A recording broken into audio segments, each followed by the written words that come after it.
Welcome to 24-hour radio news. During a surprise commencement address to graduates of Johns Hopkins University on Thursday morning, Ukrainian President Volodymyr Zelensky told them to take advantage of the time and resources they have to pursue their passions and uphold the democratic values at stake in his country's war against Russia. He spoke via livestream from Ukraine, where the ongoing conflict has impacted the futures of countless young Ukrainians, robbing them of opportunities and loved ones, Zelensky said. He told Hopkins graduates to make the most of every moment. Time is the most valuable resource on the planet, he said. Some people realize this sooner, and these are the lucky ones. Others realize it too late, when they lose someone or something. He also thanked U.S. leaders for their support since the Russian invasion, including significant investments in humanitarian and military aid. President Joe Biden announced last week an agreement between the United States and European nations to supply Ukraine with F-16 fighter jets, finally fulfilling a long-standing request from Ukrainian leaders. Zelensky spent months pressing the West to provide his forces with American-made jets as his troops continue trying to repel Russian forces, with the conflict now in its second year. During his remarks Thursday, Zelensky described a recent visit with Ukrainian troops on the front lines, saying many have dreams and aspirations similar to those of the American graduating students. The difference is young Ukrainians are forced to endure the collective tragedy of war before chasing the dreams, he said.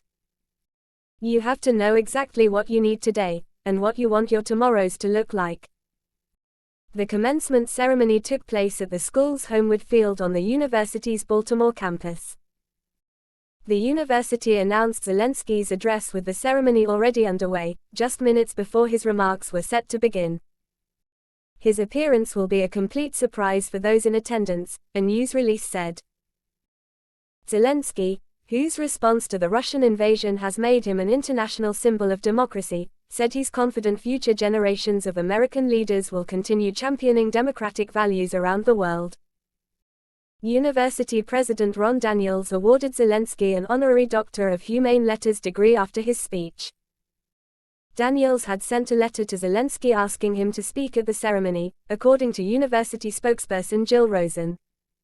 In the letter, Daniels expressed his hope that one of our era's great democratic leaders would speak to the next generation of leaders, reinforcing in him the importance of holding fast to one's principles and meeting with fortitude and humility the challenging moments of history that they will surely face in the years ahead. Republican leaders contend that Kelly exceeded the power granted to governors under the Kansas Constitution to veto individual spending items in budget bills.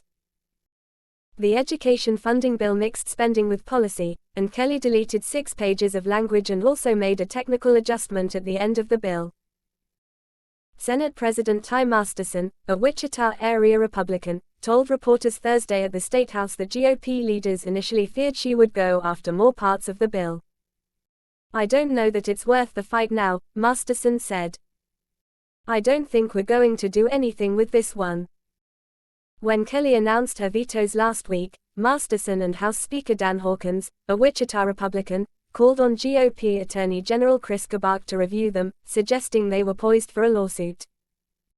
Kelly's actions rejected a GOP-backed change for local school districts with declining student numbers, more than half of them. The state distributes its dollars with a per-student formula, so funding drops as enrollments decline, but the state phases in the decrease over several years. The GOP change would have allowed less time for districts to adjust to a funding loss, and top Republicans contend the move would have helped growing districts. But Hawkins said in a statement that the issue can probably be addressed in a more efficient way than suing Kelly. The governor told reporters Thursday after a State House event that she believes the 6 pages she vetoed, clearly, represented a budget item. She said she wasn't sure she could go after other parts of the bill, and I didn't want to test it out. Kelly's vetoes benefited more than 150 districts, giving them more state funds than they would have received otherwise, according to State Department of Education data.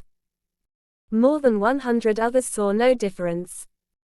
Kansas has boosted aid to public schools over the past decade, with an increase of about 3% coming for 2023-24.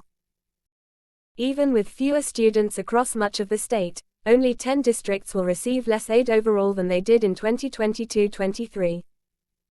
All of those have fewer than 500 students, and 4 have fewer than 100. Without Kelly's vetoes, 29 districts would have received less money overall than in 2022-23. If they continue to put really bad policy in appropriations bills, I probably will continue to line item veto them, the governor said. For more, subscribe to 24 Hour Radio News.